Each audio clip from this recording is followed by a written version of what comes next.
Economic growth has been revised downward. The local economy is expected to grow at 1.1% this year, down from an earlier expected 1.3%. It continues to be constrained by structural impediments, despite some improvements seen in energy supply and logistics. Things are looking slightly better going forward, with government saying it expects the economy to grow by 1.8% over the next 3 years, still low to make meaningful changes to socio-economic challenges. Government says the path to higher economic growth will be possible with improved energy production, reliable logistics and water supply, as well as stronger investments. It says it will transform its approach to public sector infrastructure by creating conditions to attract private sector participation. Macroeconomic stability, which is that it creates a conducive environment as to grow this economy. Secondly, we need focus on state capacity.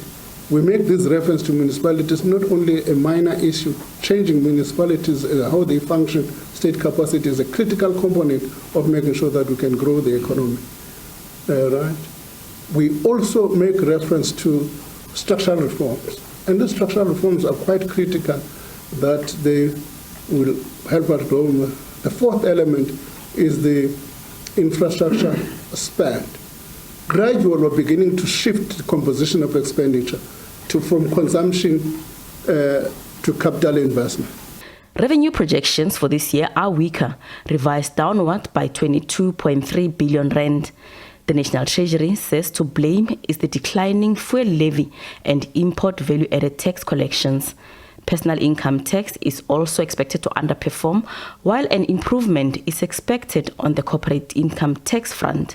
The shortfall in revenue that is penciled in today is 22 billion, whereas the two-part that has been penciled in is a lot lower than that. We are currently tracking higher than what is in the printed documents because it's live and it's updated every day, whereas the number that's in the Treasury assumptions is as at September, and it's a modeled number. Now we actually have actual numbers.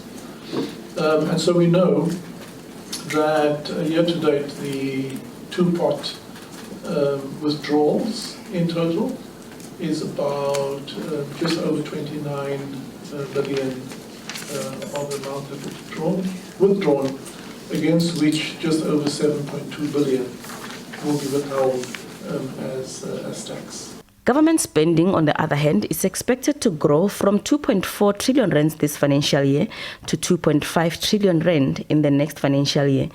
Debt remains a challenge, with high debt servicing costs taking up resources that could be used for other societal needs. National Treasury expects debt to stabilize at 75.5% of GDP in the next financial year.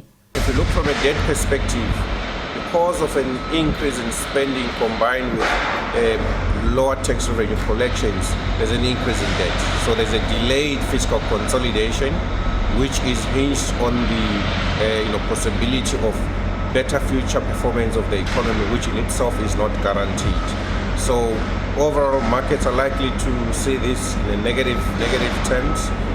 Rating agencies are also going to be quite cautious in terms of what they assess the future looking like, but overall they are unlikely to change any of the outlook. Government strategy to achieve sustainable public finances going forward includes stabilizing government debt, controlling growth of the public sector wage bill, limiting further financial support of state-owned companies while supporting the most vulnerable through spending on social protection, health and education.